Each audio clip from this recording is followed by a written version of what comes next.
I've been at work during a robbery. What? Let me tell you about it.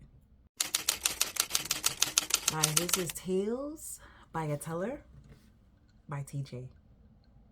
So the first one happened. It was very small. It was very unnoticeable. In both occurrences of the robbery, I was not the actual teller then. However, I did follow the procedures that you would follow, that you will learn when you have a job like that, right? So what happened, it was the teller next to me. We were on like a teller line, teller right next to me. This lady walked in and she would have asked for, or I think she slipped a note, actually. I think she slipped a note. And the teller did what she needed to do. You guys know what you need to do. I wouldn't want to have all of that on the internet like that. And then the teller went, like literally walked away after that customer. And I had a customer. I didn't know what was happening. Literally, it was just like, okay. And she walked away. And then I ended up having to go in the back also for something, either for my client or for something or the other. Or maybe I realized that something was off. I don't know. Because it was so long ago. And she was telling our lead teller or the head teller, hey, this just happened.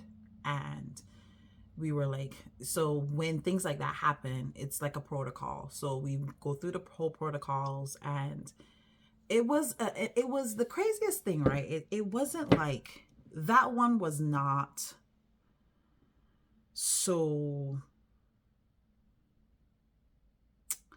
it was very passive, right? Like a passive thing happened. And when the investigation started, we were told that the young lady was not, she just wanted to feed her family, right? She didn't even get that much money, honestly. And I mean, it even the teller herself, she was not even, it was almost like, I just did this, this just happened. But she didn't even really, it wasn't like as scary as it could have been. I think that's what I'm trying to say. So the second encounter, this was scary. I had a customer, a regular. I was doing I think a money order, I think it was. And it was 3 guys came in with masks and guns.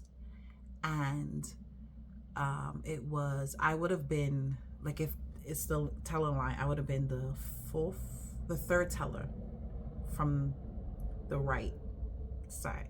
Yeah. I would have been the third teller. I had a customer. Actually, no, I wasn't even that close. I would have I think I was like maybe a station away from the actual teller that was a part of it. So we have these machines that dispense money, right? So it's usually in groups of peers, and you would know this too. So our lead teller was on one side, and the new person, brand new, I think he would have been maybe 2 weeks into training. Oh my goodness. Or maybe he did his training, but 2 weeks, like, actually now in his role. And he didn't even understand what was happening, but we saw the weapons. Unfortunately, there was one guy in the lobby pointing to the customers in the lobby. There was another one pointing to the customer that the new teller had. And there was also, I know there was also a getaway car, but I think it was 3 people. I think there was also another one who would have been, like, I guess, I don't know, but it was 3 of them for sure. The customer was like, I don't even think that customer ever came back into the branch, like, ever again, as long as I've been working there. And the thing is with the machines, and you guys would know, there's a certain protocol that the machines do to, in that situation as well, so it's like, I think they did, and I saw it. Like I was trying to not alarm my customer because she was an elderly lady, and I knew if she had looked around, she would have been like, oh my gosh, she would have reacted. But I remember at that time we used to have to sign, I think it was money orders, it might be a cashier's check. We used to have to sign the cashier's checks when we were issuing them. My signature looked like a child wrote it, not a 21-year-old girl. It looked like a child wrote it because I was so scared.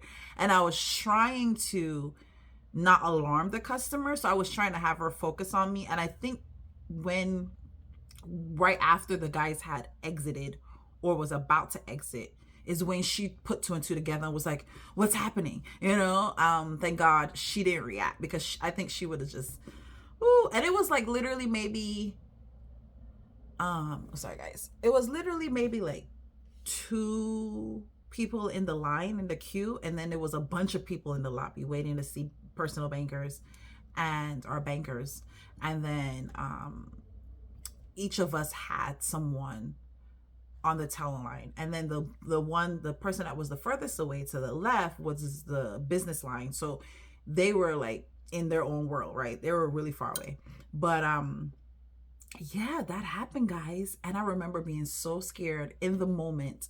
And I remember the gentleman, the new teller, he was like, he didn't know what was happening, right? It was like, you can't believe it's actually happening. This is what's happening. So he ended up giving what he needs to do, or doing what he needs to do.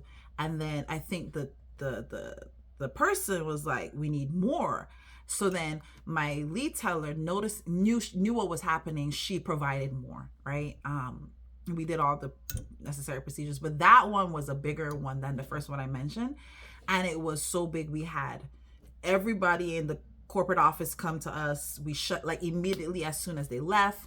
I had one young lady who was like locking the doors, and she was calling out the license plate. Like she was like, da, da, da, da, da, you know.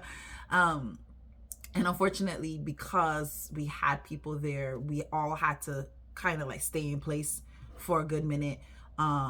Police was there, everything happened. And yeah, and you're not, one thing, yeah, it's like, it's the most weird. And the thing is, I know for a fact where we worked, had the bulletproof glass. We had just, maybe it would have been the second or third year that we had just got that installed, because before we didn't have that. So having that was like, yeah, it was a little bit like, yeah, separation, but I mean, it's still like, you still have the customers on the other side. We still have employees, associates, our co-workers on the other side, and they weren't behind bulletproof, nothing. So it's like, you start really, like, for me in that moment, I was scared, but I was like, I have to be aware of my surroundings. I have to not arise like fear. And we did the process that we need to do. I don't want to tell that those processes. But you guys know we do training all the time for it. So actually I was going to do another video with like some stuff that we train on, and I was like, we don't need to do that because we train on it. So anyway, guys, you can do this. You can do this. All right. Cheers. Until next time.